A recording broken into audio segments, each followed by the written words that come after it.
Hey, I'm Brian Slasher Suits. What's going on, dudes? And today we're covering that all-time classic slasher movie from the 90s starring Tony Todd, Candyman. It's a good time to cover this because we got the Candyman requel coming out in less than a week and super hyped and pumped about it that we finally get a competent sequel to the original Candyman.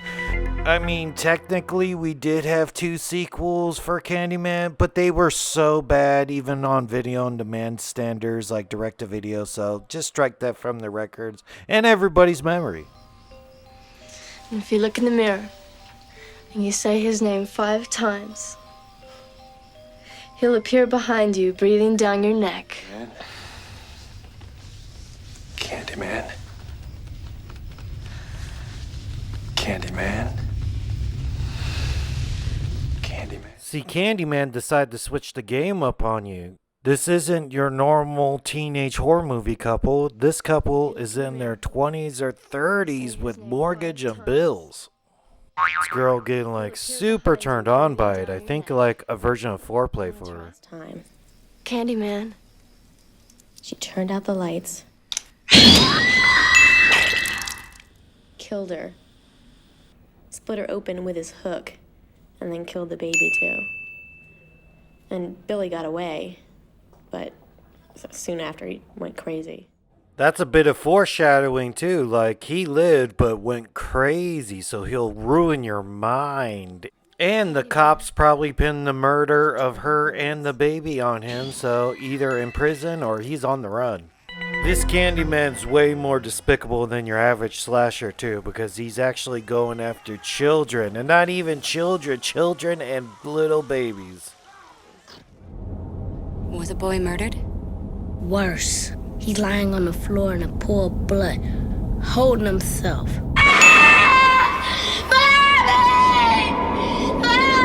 Oh my god, that is way too far, Candyman. You are despicable. Not Jason, Freddy, or anybody does things to people's private parts, especially not boys. They found it floating in a toilet. Can't fix that.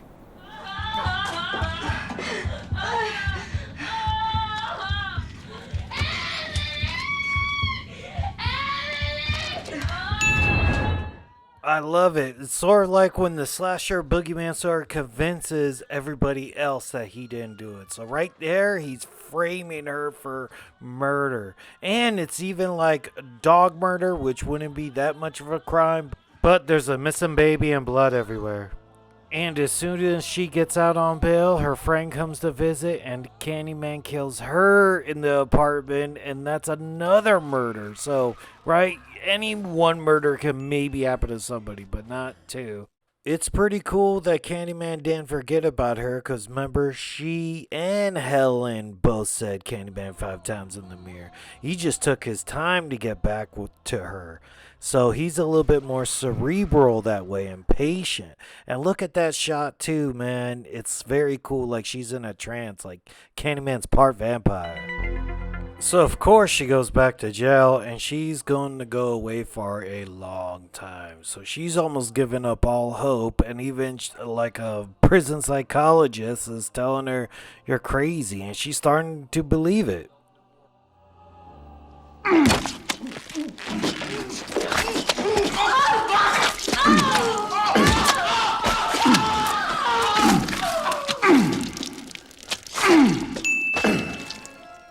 So Candyman finally shows up, proves she's not crazy, and he's totally in love at this point. And who wouldn't be, right?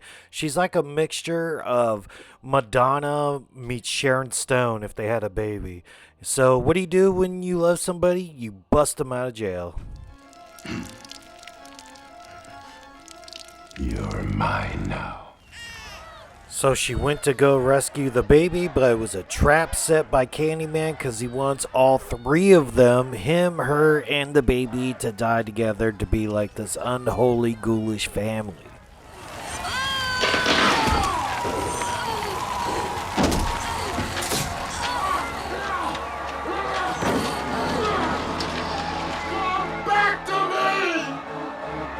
The mom's face, too, is pure shock. Like, oh my god, is that someone crawling out of the flames with my baby? So Helen saves the day, reunites the baby with his mother, and that baby grows up to be Anthony in the requel. Candyman's plan went awry, but it almost went according to plan. It was like 2/3 right, because he died and turned into a bunch of bees who caught on fire, and then Helen died because of her wounds and flames. So basically 2/3 of the people he wanted to die in that fire died. The only part that didn't work out for him was Anthony living, the baby. They had a funeral, which the husband actually brought his new girlfriend to. That is bold.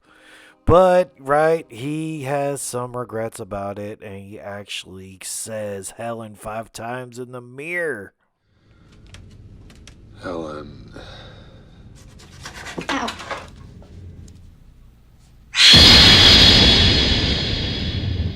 What's the matter, Trevor? Scared of something? Yeah, no shit. Your ex-wife in the bathroom with a hook. And I'm trying to decipher, is her hair like peroxide and short, or that's all burnt up? Because even her laying in the coffin, it looked a little bit burnt up. But the moment she died, she had no hair. It was gone. To me, that could be something the funeral parlor does, you know, in case someone dies in a fire, they try to make you look a little bit presentable for the open casket. So, as a ghoul, she preferred her funeral parlor look over her moment of death look.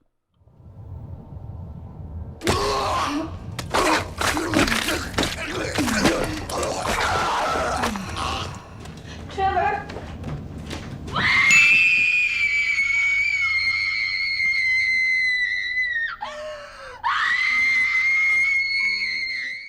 So Trevor was the last guy to die. So the whole kill count I got were 9 in total. And if you break that down, that comes down to 5 adults, a Candyman, 1 dog, 1 boy, and an off-screen baby.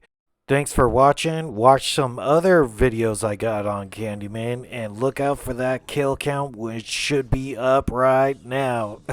Alright, jump into live screens, like, follow, subscribe, and catch you dudes later. Later, dudes.